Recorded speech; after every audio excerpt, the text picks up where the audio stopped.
명절이 다가오면 마음이 무거워지는 분들이 많습니다. 반가운 만남보다 부담이 앞설 때가 있지요. 오늘은 부처님의 지혜를 빌려 마음을 가볍게 내려놓고 평온하게 명절을 보내는 길을 함께 살펴보겠습니다. 가족과의 갈등 내려놓기. 명절이 다가오면 마음 한편이 무거워지는 사람들이 있다. 가족들과 함께 모이는 시간이 기쁨보다는 부담으로 다가온다.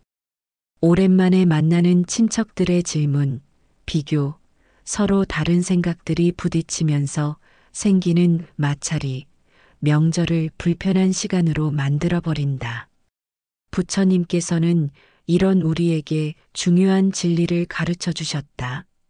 모든 사람은 자신만의 업을 지니고 태어난다. 각자 다른 씨앗을 품고 왔고 다른 땅에서 자라났으며 다른 비바람을 맞으며 살아왔다. 이 말씀은 우리에게 깊은 통찰을 준다.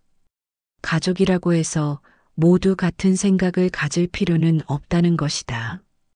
우리는 흔히 가족이니까 당연히 서로를 이해해야 한다고 생각한다. 하지만 이것은 착각이다. 가족도 결국은 각자 다른 인생을 살아온 개별적인 존재들이다. 같은 부모 밑에서 자랐어도 형제자매마다 경험한 세상은 다르다. 태어난 순서, 자라난 시기, 겪은 사건들이 모두 다르기 때문이다. 명절에 가족들이 모이면 갈등이 생기는 이유가 바로 여기에 있다. 부모 세대는 자신이 살아온 시대와 가치관을 기준으로 자녀를 바라보고 자녀 세대는 지금의 관점으로 부모를 이해하려 한다. 각자 겪은 시대와 환경이 다르기에 충돌이 생길 수밖에 없다. 법구경에 이런 구절이 있다. 이해는 모든 자비의 시작이다. 상대방이 왜 그렇게 행동하는지 알게 되면 미움은 사라지고 연민이 생겨난다. 가족 간의 갈등을 해결하는 첫 번째 열쇠는 바로 이해에 있다. 상대방을 바꾸려 하지 말고 먼저 이해하려 노력하라. 집안 어른이 음식 준비에 간섭을 한다면 그것은 괴롭히려는 마음에서가 아니다. 자신이 평생 그렇게 살아왔고 그것이 옳다고 배웠기 때문이다. 친척 어른이 사생활을 캐묻는다면 그것은 무례해서가 아니다. 그 시대에는 그것이 관심과 애정의 표현이었기 때문이다. 이해한다는 것은 동의한다는 뜻이 아니다. 단지 왜 그럴 수밖에 없는지를 아는 것이다. 한 사람이 명절 때마다 가족과 심한 갈등을 겪었다. 어느 해 그는 스님을 찾아가 하소연했다. 스님이 물었다. 당신의 부모님이 몇 살에 결혼하셨는지 아십니까? 그는 잠시 생각하다가 대답했다. 20살이라고 들었습니다. 스님이 말했다. 그 어려운 시절 어린 나이에 가족을 돌보며 평생을 살아오셨을 것입니다. 지금의 엄격함이나 잔소리는 미워서가 아니라 그들이 배운 유일한 방식의 사랑일 수 있습니다. 그 말을 듣고 그는 문득 깨달았다. 부모님도 한때는 자신처럼 젊고 불안했던 사람이라는 것을, 낯선 환경 속에서 두려움을 안고 살았던 세월과 가족을 위해 버텨온 고단함을 말이다. 그제서야 잔소리가 미움이 아니라 사랑의 다른 표현임을 알게 되었다. 갈등이 생겼을 때 우리가 할 수 있는 것은 무엇인가? 첫째, 잠시 멈추고 숨을 쉬어라. 화가 치밀어 오를 때 당장 반응하지 말고 심호흡을 3번 하라. 그 짧은 시간이 당신을 구원한다. 둘째, 상대방의 입장에서 생각해 보라. 그 사람이 자라온 환경, 겪어온 일들, 배워온 가치관을 생각하라. 셋째, 완벽을 기대하지 말라. 가족도 불완전한 인간들이다. 그것이 인간이다. 경전에 이런 이야기가 있다. 한 수행자가 스승에게 물었다. 스승님, 저는 가족들과 자꾸 다투게 됩니다. 어떻게 해야 할까요? 스승이 답했다. 나무를 보라. 가지들은 각자 다른 방향으로 뻗어나간다. 하지만 뿌리는 하나이다. 가족도 그와 같다. 각자 다른 방향으로 살아가지만 뿌리는 연결되어 있다. 가지가 같은 방향을 향하게 만들려 하지 말고 뿌리가 튼튼한지만 살펴라. 가족 모두가 같은 생각을 가질 필요는 없다. 각자 자신의 길을 가도 된다. 중요한 것은 서로가 가족이라는 뿌리로 연결되어 있다는 사실을 잊지 않는 것이다. 명절에 가족들과 함께할 때 이런 마음으로 임하라. 우리는 모두 다르다. 그리고 그것은 당연하다. 완벽할 필요는 없다. 우리는 함께 배우고 성장하는 중이다. 비교와 자책을 놓는 지혜. 명절만 되면 우리는 무수한 비교의 대상이 된다. 취업은 되었는지, 뭐하고 사는지, 결혼할 상대는 있는지, 돈은 모았는지, 이런 질문들이 끝없이 쏟아진다. 그리고 우리는 자신도 모르게 다른 사람들과 비교당하고 또 스스로를 비교한다. 부처님께서는 이렇게 말씀하셨다. 자신의 승리를 다른 사람의 패배 위에 세우지 말라. 진정한 승리는 자기 자신의 어제를 이기는 것이다. 하지만 우리는 이 가르침을 잊고 끊임없이 남과 나를 비교하며 살아간다. 그리고 그 비교 속에서 스스로를 잃어버린다. 비교는 두 가지 독을 만들어낸다. 하나는 우월감이고 다른 하나는 열등감이다. 자신이 남보다 낫다고 생각하면 교만해지고 자신이 남보다 못하다고 생각하면 비참해진다. 둘 다 우리를 괴롭게 만든다. 한 제자가 스승에게 물었다. 스승님, 저는 항상 다른 사람들과 비교하게 됩니다. 어떻게 하면 이 습관을 고칠 수 있을까요? 스승이 대나무 숲으로 제자를 데리고 갔다. 그리고 말했다. 이 대나무들을 보라. 어떤 것은 낮고 어떤 것은 높다. 그런데 높은 대나무가 낮은 대나무를 비웃는가? 아니다. 각자 자신의 자리에서 하늘을 향해 자라날 뿐이다. 모든 존재는 고유한 가치를 가지고 있다. 누군가와 비교해서 가치가 결정되는 것이 아니다. 성공한 사람이 평범한 사람보다 가치 있는 것이 아니다. 각자 자신의 역할이 있고 자신의 아름다움이 있다. 명절에 친척들을 만나면 우리는 자신도 모르게 비교의 함정에 빠진다. 누구는 좋은 직장을 다니고 누구는 집을 샀고 누구는 자녀가 좋은 대학에 갔다. 그런 이야기들을 들으면서 우리는 자신을 초라하게 느낀다. 하지만 우리가 보는 것은 상대방의 전체가 아니다. 겉으로 드러난 일부분일 뿐이다. 좋은 직장을 다니는 사람도 직장에서 받는 스트레스가 있을 것이고 큰 집을 산 사람도 그만큼 큰 빚이 있을 수 있다. 어떤 사람은 명절마다 친척과 비교당하는 것이 괴로웠다. 그 친척은 부자와 결혼해 큰 집에 살았고 자녀들도 명문대를 나왔다. 하지만 어느 날 그는 깨달았다.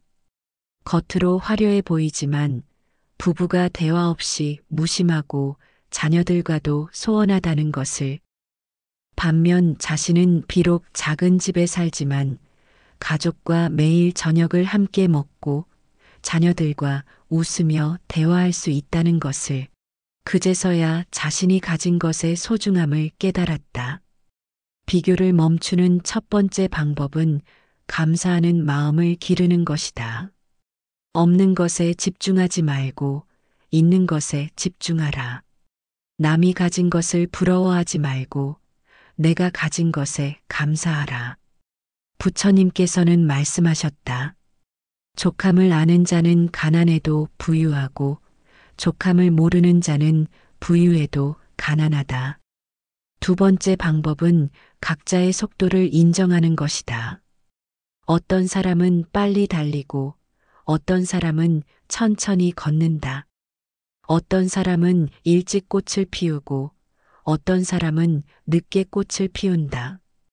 그것이 잘못된 것이 아니다. 각자의 때가 있을 뿐이다. 자책도 비교에서 나온다. 우리는 스스로를 이상적인 모습과 비교하며 자책한다. 나는 왜 이것밖에 안 될까?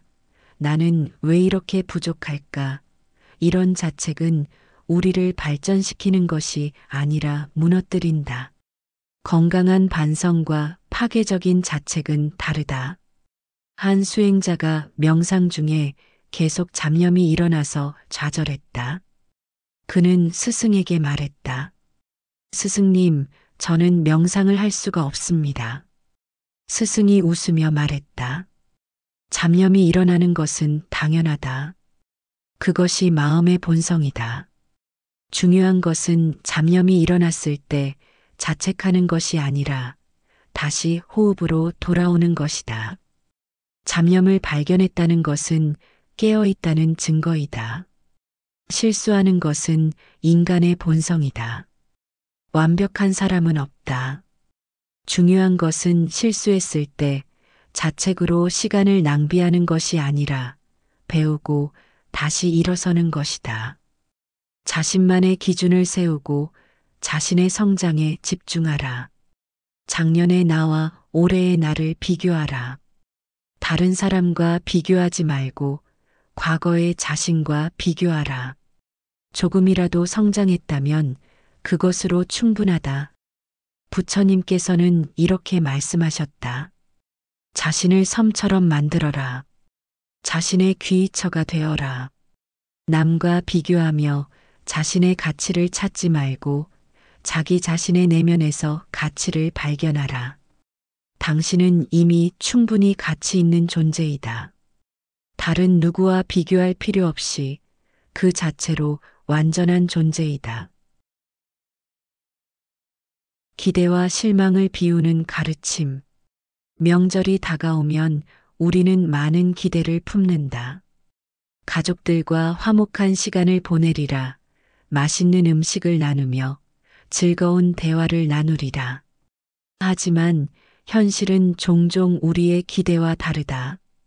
가족들은 사소한 일로 다투고 음식 준비는 생각보다 힘들고 친척들과의 대화는 어색하거나 불편하다. 그리고 우리는 실망한다. 부처님께서는 이렇게 말씀하셨다. 모든 괴로움은 가래에서 생겨난다. 무언가를 원하는 마음, 집착하는 마음이 고통의 뿌리이다. 기대도 일종의 가래이다. 상황이 특정한 방식으로 전개되기를 바라는 마음, 사람들이 특정하게 행동하기를 원하는 마음, 이것이 바로 기대다. 그리고 기대가 충족되지 않을 때 우리는 괴로워한다. 한 여인이 명절을 앞두고 완벽한 계획을 세웠다. 음식 메뉴를 정하고 상차림을 준비하고 집안 대청소를 했다. 그녀는 이번 명절만큼은 모든 것이 완벽하리라 기대했다. 하지만 명절 당일 모든 것이 계획대로 되지 않았다. 음식은 생각보다 맛이 없었고 시어머니는 이런저런 불평을 했고 남편은 소파에 앉아 텔레비전만 봤다. 그녀는 하루 종일 화가 나고 실망스러웠다. 명절이 끝나고 그녀는 스님을 찾아갔다. 스님이 물었다. 가족들이 완벽한 명절을 원했습니까?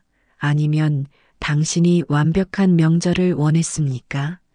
그 질문에 여인은 할 말이 없었다. 생각해보니 가족들은 그저 편안하게 쉬고 싶어 했을 뿐이었다.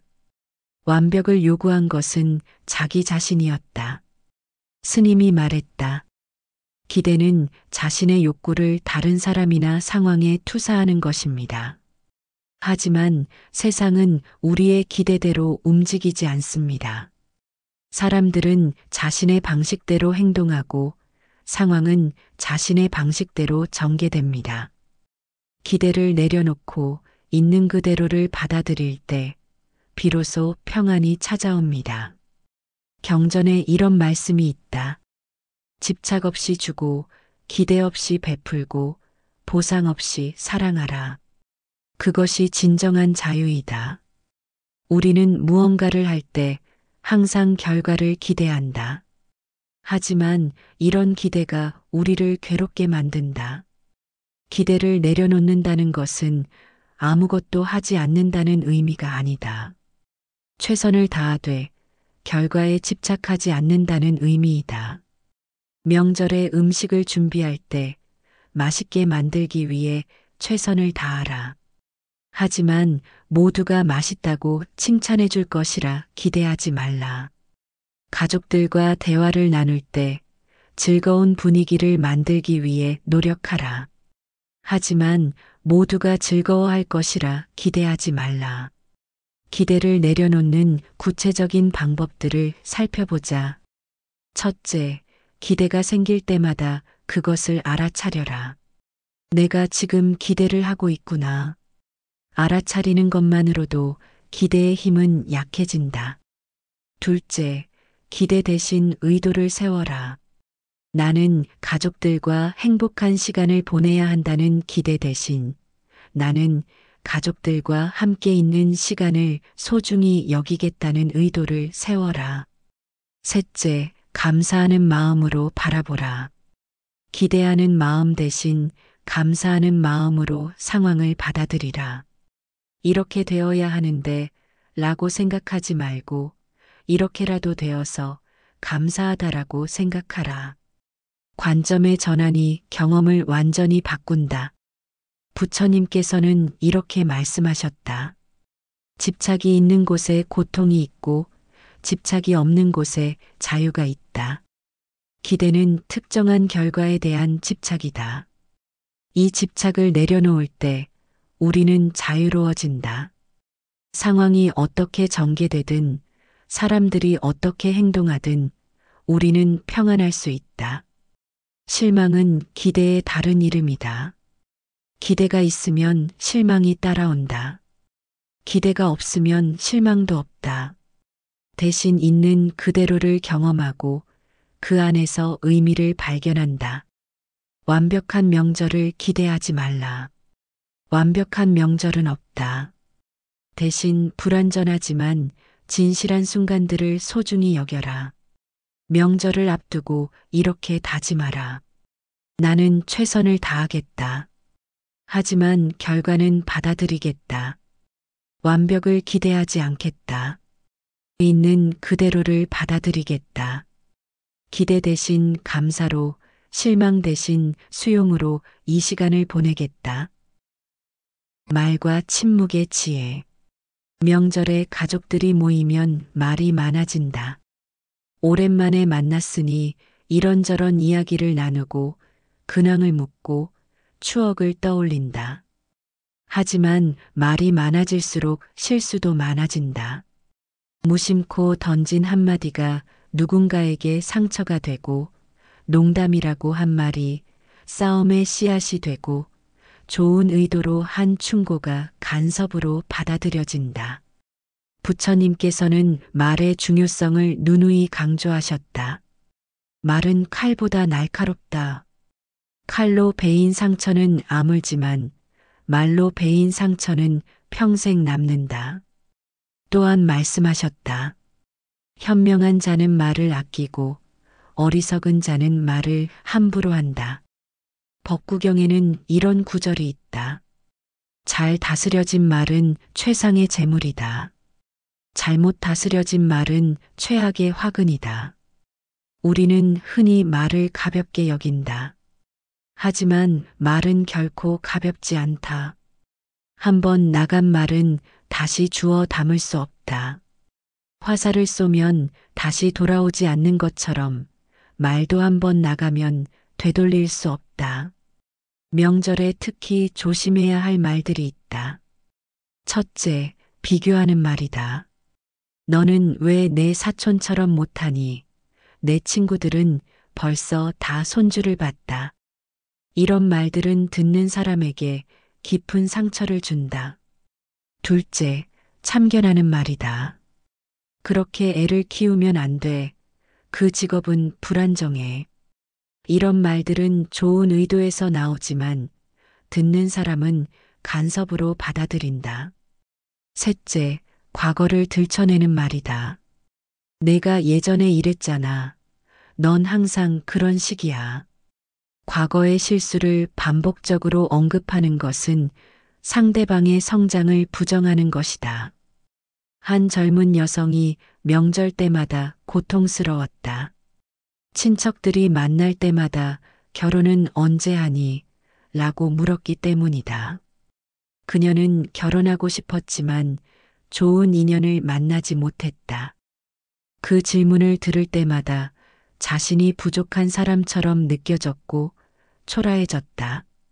나중에 한 어른이 그녀에게 사과했다. 미안하다. 우리는 그저 내가 행복했으면 하는 마음에서 물었던 거야. 내가 그렇게 괴로워할 줄 몰랐다. 그 어른은 진심으로 관심에서 물었던 것이다. 하지만 그 관심이 상대방에게는 고통이었다는 것을 깨닫지 못했다. 부처님께서는 말하기 전에 세 가지를 생각하라고 가르치셨다. 첫째, 이 말이 진실한가? 거짓말은 하지 말라. 둘째, 이 말이 필요한가? 진실하더라도 굳이 말할 필요가 없는 것들이 있다. 셋째, 이 말이 친절한가? 진실하고 필요한 말이라도 친절하게 표현할 수 있다. 이 세 가지를 모두 만족하는 말만 하라. 때로는 침묵이 가장 좋은 말이다. 부처님께서는 이렇게 말씀하셨다. 침묵은 때때로 가장 큰 자비이다. 말하지 않음으로써 상처를 주지 않고 듣지 않음으로써 분노를 키우지 않는다. 경전에 이런 이야기가 있다. 한 수행자가 다른 수행자에게 모욕적인 말을 했다. 하지만 상대방은 아무 말도 하지 않았다. 그저 조용히 미소를 지을 뿐이었다. 모욕한 수행자가 화가 나서 물었다.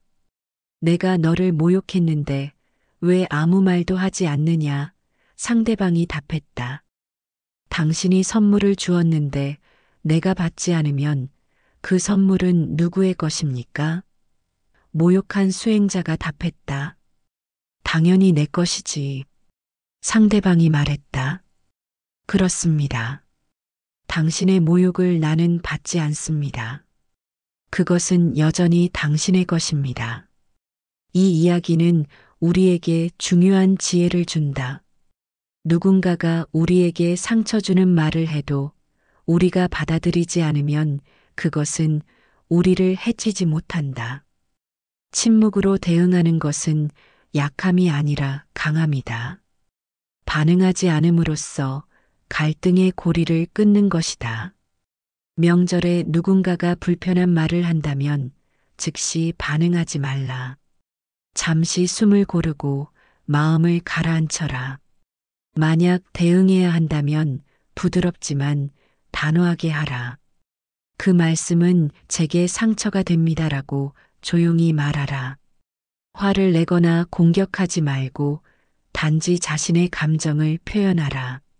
말을 다스리는 구체적인 방법들을 살펴보자. 첫째, 말하기 전에 3번 생각하라. 이 말이 정말 필요한가? 둘째, 천천히 말하라. 급하게 말하면 실수하기 쉽다. 셋째, 듣는 연습을 하라. 말하는 것보다 듣는 것이 더 중요하다. 넷째, 긍정적인 말을 많이 하라. 비판보다는 칭찬을, 불평보다는 감사를, 걱정보다는 격려를 표현하라. 다섯째, 사과할 줄 알라. 실수로 상처 주는 말을 했다면 즉시 사과하라. 부처님께서는 이렇게 말씀하셨다. 올바른 말은 팔 정도의 하나이다. 거짓말을 하지 않고, 이간질하는 말을 하지 않고, 거친 말을 하지 않고, 잡담을 하지 않는 것이 올바른 말이다. 명절에 가족들과 대화할 때 이 가르침을 기억하라. 진실하고 화합을 돕고 부드럽고 의미 있는 말을 하라. 그러면 말이 문제를 만드는 대신 문제를 해결하는 도구가 된다. 분주함 속 마음 챙기기. 명절은 바쁘다. 음식을 준비하고 집을 청소하고 손님을 맞이하고 설거지를 하고 또 다른 집을 방문한다. 하루 종일 쉴 틈이 없다. 몸도 지치고 마음도 지친다. 명절이 끝나면 오히려 평소보다 더 피곤하다. 부처님께서는 이렇게 말씀하셨다. 일을 하면서도 마음은 고요할 수 있다. 몸은 바빠도 마음은 평안할 수 있다. 중요한 것은 무엇을 하느냐가 아니라 어떤 마음으로 하느냐이다. 우리는 흔히 바쁘면 마음도 바빠진다고 생각한다. 하지만 바쁨과 스트레스는 별개이다. 바쁘더라도 평안할 수 있고 한가하더라도 불안할 수 있다. 마음의 상태는 상황이 아니라 우리의 태도에 달려 있다. 선승들은 장무라는 개념을 가르친다. 장무란 일하는 선, 즉 일을 하면서 수행하는 것을 의미한다. 청소를 하면서도 명상할 수 있고 요리를 하면서도 깨달음을 얻을 수 있고 설거지를 하면서도 평안을 느낄 수 있다. 모든 일이 수행이 될 수 있다. 한 수행자가 스승에게 물었다. 스승님, 저는 명상할 시간이 없습니다. 하루 종일 일을 해야 하기 때문입니다. 스승이 답했다. 그렇다면 일하면서 명상하라. 명상은 조용히 앉아 있는 것만이 아니다. 깨어 있는 것이 명상이다. 일을 하면서도 깨어 있을 수 있다. 명절에 음식을 준비할 때 그것을 짐으로만 여기지 말라. 명상의 기회로 삼아라. 채소를 썰 때 칼의 움직임에 집중하라. 무의 단단한 촉감, 칼이 지나가는 소리, 신선한 향기를 느껴보라. 음식을 볶을 때 불의 열기, 기름의 소리, 재료들이 익어가는 모습을 관찰하라. 이렇게 현재에 집중하면 일이 고통이 아니라 즐거움이 된다. 법구경에 이런 구절이 있다. 지혜로운 자는 모든 순간을 깨어서 산다. 무엇을 하든 그 일에 온전히 집중한다. 이것이 바로 정념, 깨어있는 마음이다. 명절의 분주함 속에서 마음을 챙기는 구체적인 방법들을 살펴보자. 첫째, 의식적으로 숨 쉬는 시간을 가져라. 일하다가 잠깐씩 멈추고 심호흡을 3번 하라. 이 짧은 휴식이 마음을 다시 중심으로 데려온다. 둘째, 한 번에 한 가지 일만 하라. 멀티태스킹은 마음을 산만하게 만든다. 하나의 일을 온전히 할 때 그 일은 명상이 된다. 셋째, 걸음걸이를 의식하라. 부엌과 거실을 오가며 천천히 걸어라. 발이 땅에 닿는 감각을 느껴보라.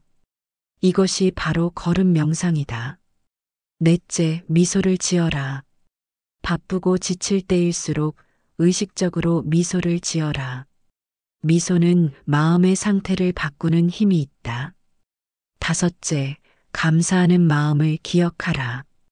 일이 많다는 것은 할 수 있는 능력이 있다는 뜻이다. 여섯째, 완벽을 추구하지 말라.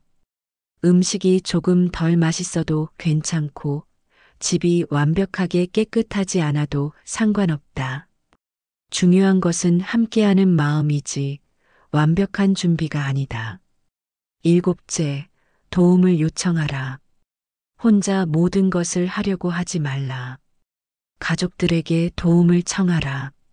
함께 일하면 일도 빨리 끝나고 유대감도 생긴다. 부처님께서는 이렇게 말씀하셨다. 주의 깊게 사는 사람은 불사의 영역에 이르고 주의하지 않고 사는 사람은 이미 죽은 것과 같다. 주의 깊게 산다는 것은 매 순간 깨어 있다는 뜻이다. 무엇을 하든 그 일에 온전히 있다는 뜻이다. 명절의 분주함은 피할 수 없다. 하지만 그 분주함 속에서도 평안을 유지할 수 있다. 폭풍 속에서도 중심은 고요하다. 우리 마음의 중심도 그와 같을 수 있다. 한 스님이 제자들에게 이런 비유를 들었다. 연못 위에 바람이 불면 물결이 인다. 하지만 연못의 깊은 곳은 여전히 고요하다. 우리의 마음도 그와 같다. 표면은 바쁘고 흔들려도 깊은 곳은 평안할 수 있다. 그 깊은 곳과 연결되어 있어라. 명절 내내 이렇게 다짐하라. 나는 바쁘지만 마음은 평안하다. 일을 하지만 마음은 고요하다. 몸은 움직이지만 마음은 중심에 있다. 나는 지금 이 순간에 온전히 있다. 감사와 공덕을 쌓는 마음. 명절은 감사를 표현하는 시간이다. 한 해 동안의 은혜에 감사하고 가족의 사랑에 감사하고 함께할 수 있음에 감사한다. 하지만 우리는 종종 감사를 잊고 산다. 당연한 것으로 여기고 부족한 것에만 집중하고 불평하며 시간을 보낸다. 부처님께서는 이렇게 말씀하셨다. 감사하는 마음은 모든 덕의 근원이다. 감사할 줄 아는 사람은 부유하고 감사할 줄 모르는 사람은 가난하다. 감사는 단순한 예의가 아니다. 삶을 풍요롭게 만드는 힘이다. 감사하는 마음이 있으면 작은 것에서도 기쁨을 발견한다. 감사는 또한 공덕을 쌓는 방법이다. 불교에서 공덕이란 선한 행위가 만들어내는 긍정적인 에너지를 말한다. 베풀고 도우며 자비를 실천하고 감사하는 것이 모두 공덕을 쌓는 일이다. 경전에 이런 이야기가 있다. 한 가난한 여인이 부처님께 공양을 올리고 싶었지만 바칠 것이 아무것도 없었다. 고민하던 그녀는 자신이 가진 유일한 동전 하나로 기름을 사서 작은 등불을 켰다. 그날 밤 큰 바람이 불어 모든 등불이 꺼졌지만 가난한 여인이 켠 등불만은 꺼지지 않았다. 부처님께서 말씀하셨다. 진심으로 바친 공양은 크기가 중요하지 않다. 마음이 중요하다. 공덕은 물질의 크기로 결정되지 않는다. 마음의 진실함으로 결정된다. 작은 것이라도 진심으로 베풀면 큰 공덕이 되고 큰 것이라도 마지못해 주면 작은 공덕이 된다. 명절에 감사와 공덕을 실천하는 방법들을 살펴보자. 첫째, 부모님께 감사하라. 우리를 낳아주시고 키워주시고 평생 걱정해주시는 부모님. 이 모든 것이 당연한 것이 아니다. 부모님께 직접 말로 감사를 표현하라. 어머니, 아버지, 감사합니다. 짧은 말이지만 부모님의 마음을 따뜻하게 만든다. 둘째, 배우자에게 감사하라. 함께 살아가는 것은 쉬운 일이 아니다. 배우자에게 감사를 표현하라. 당신이 있어서 행복합니다. 셋째, 자녀들에게 감사하라. 자녀들은 우리를 부모로 만들어준 존재이다. 그들을 통해 우리는 무조건적인 사랑을 배운다. 넷째, 형제자매에게 감사하라. 혈연이라는 끈으로 평생 연결된 관계에 감사하라. 다섯째, 음식에 감사하라. 식탁 위의 음식은 저절로 생긴 것이 아니다. 농부가 씨를 뿌리고 햇빛과 비가 곡식을 키우고 누군가가 수확하고 또 누군가가 요리했다. 수많은 손길과 노력이 모여서 한 끼 식사가 된다. 먹기 전에 잠시 멈추고 감사하라. 여섯째, 건강에 감사하라. 아프지 않고 움직일 수 있다는 것, 숨 쉴 수 있다는 것, 보고 듣고 느낄 수 있다는 것. 이 모든 것이 기적이다. 일곱째, 이 순간에 감사하라. 지금 이 순간 살아있다는 것, 가족과 함께 있다는 것, 명절을 보낼 수 있다는 것. 모든 것이 감사한 일이다. 부처님께서는 이렇게 말씀하셨다. 자신이 받은 은혜를 기억하고 감사할 줄 아는 사람은 고귀한 사람이다. 감사는 인격의 척도이다.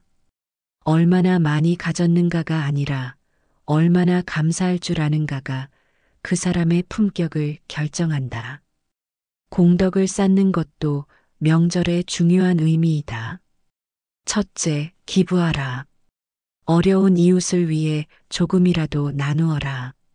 주는 자가 더 큰 기쁨을 얻는다. 둘째, 봉사하라. 시간과 노력을 나누어라. 셋째, 친절을 베풀어라. 웃는 얼굴로 인사하고 따뜻한 말을 건네고 작은 배려를 실천하라. 넷째, 용서하라. 용서도 공덕 중 하나이다. 원한을 품고 있던 사람을 용서하고 과거의 상처를 내려놓아라. 다섯째, 축복하라. 다른 사람의 행복을 진심으로 기뻐하라. 질투하지 말고 함께 기뻐하라. 여섯째, 가르침을 나누어라. 자신이 아는 지혜를 다른 사람과 나누어라. 지식을 나누면 줄어드는 것이 아니라 오히려 늘어난다. 경전에 이런 말씀이 있다.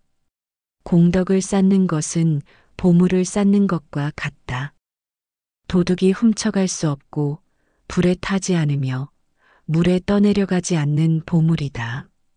명절은 1년 중 공덕을 쌓기에 가장 좋은 시기이다. 이 소중한 기회를 놓치지 말라. 작은 것이라도 베풀고 조금이라도 감사하고 가능한 한 친절하라. 명절을 보내며 이렇게 다짐하라. 나는 감사하는 마음으로 살겠다. 작은 것에도 감사하고 어려움 속에서도 의미를 찾겠다. 베풀 수 있는 것을 베풀고 나눌 수 있는 것을 나누겠다. 이렇게 공덕을 쌓으며 살겠다. 집으로 돌아가는 길, 평안한 마음. 명절이 끝나고 집으로 돌아가는 길. 몸은 피곤하지만 마음만은 편안하기를 바란다. 후회와 자책이 아니라 평안과 만족으로 가득 차기를 바란다. 명절 내내 최선을 다했고 실수도 있었지만 배웠고 힘들었지만 견뎠고 그것으로 충분하다. 부처님께서는 이렇게 말씀하셨다. 마음이 평안하면 어디에 있든 편안하고 마음이 불안하면 어디에 있든 불편하다. 진정한 집은 건물이 아니라 마음 속에 있다. 마음이 평안하면 어디든 집이고 마음이 불안하면 어디에도 쉴 곳이 없다. 명절을 마무리하며 스스로를 돌아보라. 완벽하지 않았어도 괜찮다. 최선을 다했다면 그것으로 충분하다. 실수했다면 배웠고 넘어졌다면 다시 일어섰고 상처받았다면 치유할 것이다. 모든 경험이 성장의 기회이다. 집으로 돌아가는 길에 이런 성찰을 해보라. 첫째, 잘한 점들을 떠올려라. 완벽하지 않았지만 노력했던 순간들, 참았던 순간들, 친절했던 순간들을 기억하라. 자신을 칭찬하라. 잘했어, 수고했어, 최선을 다했어. 둘째, 감사했던 순간들을 떠올려라. 맛있었던 음식, 따뜻했던 대화, 함께 웃었던 시간들. 이런 순간들이 명절의 진짜 의미이다. 셋째, 배운 점들을 정리하라. 이번 명절에서 무엇을 배웠는가? 다음에는 어떻게 하면 더 잘할 수 있을까? 경험에서 배우는 것이 지혜이다. 넷째, 용서하라. 자신을 용서하고 다른 사람들을 용서하라. 용서할 때 우리는 가벼워진다. 부처님께서는 이렇게 말씀하셨다. 모든 만남은 헤어짐으로 끝난다. 모든 모임은 흩어짐으로 끝난다. 이것이 세상의 법칙이다. 슬퍼하지 말라. 다시 만날 것이다. 명절에 만난 가족들과도 헤어진다. 하지만 이것은 끝이 아니라 다음 만남까지의 쉼표일 뿐이다. 헤어지며 서로에게 좋은 말을 남겨라. 건강하세요, 사랑합니다. 이런 말들이 다음 만남까지 서로를 따뜻하게 연결해 준다. 차 안에서, 기차 안에서, 비행기 안에서 조용히 명상하라. 눈을 감고 숨을 고르고 마음을 정리하라. 명절의 분주함에서 벗어나 다시 자신의 중심으로 돌아오라. 이것이 집으로 돌아가는 진정한 의미이다.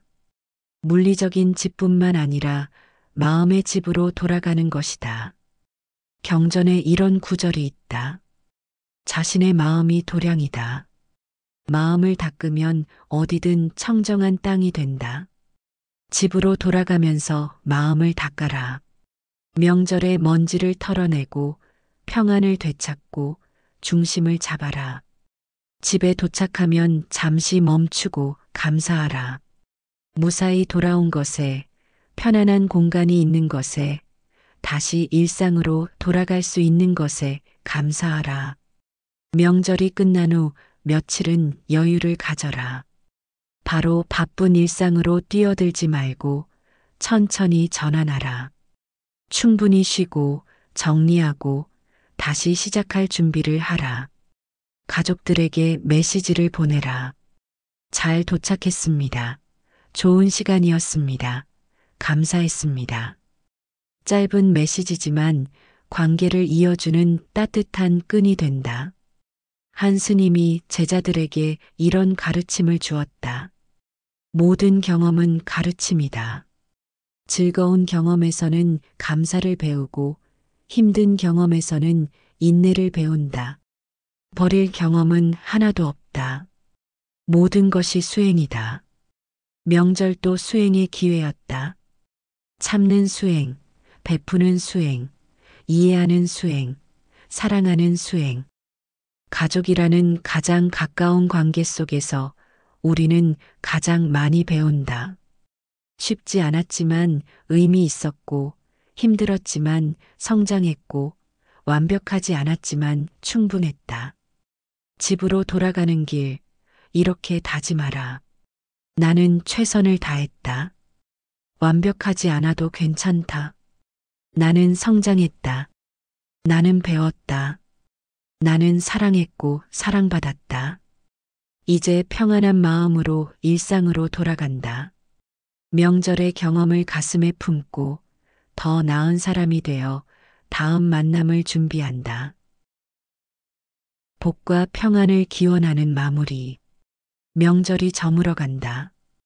해가 지고 별이 뜨고 하루가 가고 계절이 바뀐다. 모든 것은 흘러가지만 부처님의 가르침은 영원하다. 그 가르침 속에서 우리는 위안을 얻고 지혜를 배우며 평안을 찾는다. 부처님께서는 이렇게 말씀하셨다. 내가 너희에게 길을 보여줄 수는 있지만 걷는 것은 너희 몫이다. 이 글을 읽는 것만으로는 충분하지 않다. 실천해야 한다. 하루하루 조금씩 할 수 있는 만큼 가르침을 삶에 적용하라. 완벽하게 할 필요는 없다. 때로는 잊어버리고, 때로는 실수하고, 때로는 넘어진다. 그것이 인간이다. 중요한 것은 다시 일어서는 것이다. 다시 가르침을 떠올리고, 다시 수행하고, 다시 시작하는 것이다. 법구경에 이런 구절이 있다. 물방울이 모여 큰 항아리를 채운다. 마찬가지로 작은 선행이 모여 큰 공덕을 이룬다. 작은 것을 무시하지 말라. 작은 친절, 작은 배려, 작은 인내, 작은 감사. 이 모든 것들이 모여서 큰 변화를 만든다. 매일 아침 일어나서 이렇게 다짐하라. 오늘 하루 최대한 해치지 않겠다. 최대한 도울 것이다. 최대한 자비롭게 대할 것이다. 최대한 현재에 있을 것이다. 이 간단한 다짐이 하루를 바꾼다. 매일 저녁 잠들기 전에 이렇게 돌아보라. 오늘 나는 어떻게 살았는가? 누군가를 도왔는가? 친절했는가? 잘한 점은 스스로를 칭찬하고 부족한 점은 내일 더 잘하겠다고 다짐하라. 명상을 일상의 습관으로 만들어라. 하루에 10분이라도 조용히 앉아서 호흡에 집중하라. 명상은 마음의 근육을 키우는 운동이다. 꾸준히 하면 마음이 강해지고 평안해지고 명료해진다. 경전을 읽어라. 부처님의 말씀, 고승들의 가르침을 읽고 되새기라. 한 번에 많이 읽을 필요는 없다. 하루에 한 구절이라도 그 의미를 깊이 생각하고 삶에 적용하라. 좋은 사람들과 함께하라. 수행하는 친구들, 가르침을 실천하는 사람들과 교류하라. 함께하면 더 쉽게 갈 수 있다. 서로 격려하고 지지하고 배우며 성장한다. 봉사하라. 다른 사람을 돕는 것이 결국 자신을 돕는 것이다. 베풀 때 우리는 가장 행복하고 나눌 때 우리는 가장 충만하다. 자연과 함께하라. 산을 걷고 강을 바라보고 나무를 만지고 꽃을 관찰하라. 자연은 가장 위대한 스승이다. 자연에서 무상을 배우고 조화를 배우고 무소유를 배운다. 단순하게 살아라. 복잡한 것을 줄이고 필요한 것만 남기고 본질에 집중하라. 단순함 속에 진정한 자유가 있다. 부처님께서는 이렇게 말씀하셨다. 자신의 등불이 되어라. 자신의 귀처가 되어라. 다른 사람이 우리를 구원해 주지 않는다. 우리 스스로 자신을 구원해야 한다. 하지만 혼자서는 어렵다. 그래서 가르침이 있고 공동체가 있고 수행 친구들이 있다. 이제 마무리할 시간이다. 긴 이야기였지만 핵심은 간단하다. 자비롭게 대하라. 현재에 있으라. 감사하며 살아라. 집착을 내려놓아라. 지혜롭게 선택하라. 이 5가지만 기억해도 삶이 바뀐다. 명절을 보내며 힘들었던 이들이 있을 것이다. 당신은 잘했다. 완벽하지 않았어도 최선을 다했다. 실수했지만 배웠다. 힘들었지만 견뎠다. 그것으로 충분하다. 자신을 칭찬하고 자신을 격려하고 자신을 사랑하라. 가족 관계로 상처받았다면 기억하라. 관계는 쉽지 않다. 특히 가까운 관계일수록 더 어렵다. 하지만 그 속에서 우리는 성장한다. 외로움을 느낀다면 기억하라. 당신은 혼자가 아니다. 부처님의 자비가 당신과 함께한다. 지쳤다면 기억하라. 쉬어도 괜찮다. 충분히 쉬고 회복하고 다시 시작하라. 희망을 잃었다면 기억하라. 아무리 어두운 밤도 끝이 있다. 새벽은 가장 어두울 때 온다. 부처님께서 마지막으로 남기신 말씀이 있다. 모든 것은 변한다. 게으르지 말고 부지런히 정진하라. 명절이 끝나고 일상으로 돌아가지만 부처님의 가르침은 계속된다. 매일매일 조금씩 할 수 있는 만큼 가르침을 실천하며 살아가라. 명절을 마무리하며 평안한 마음이 함께하기를. 힘들었던 순간들도 모두 의미 있는 경험이었다. 그 경험들이 당신을 더 깊은 사람으로, 더 자비로운 사람으로 만들었다. 당신은 혼자가 아니다. 부처님의 가르침이 항상 당신과 함께한다.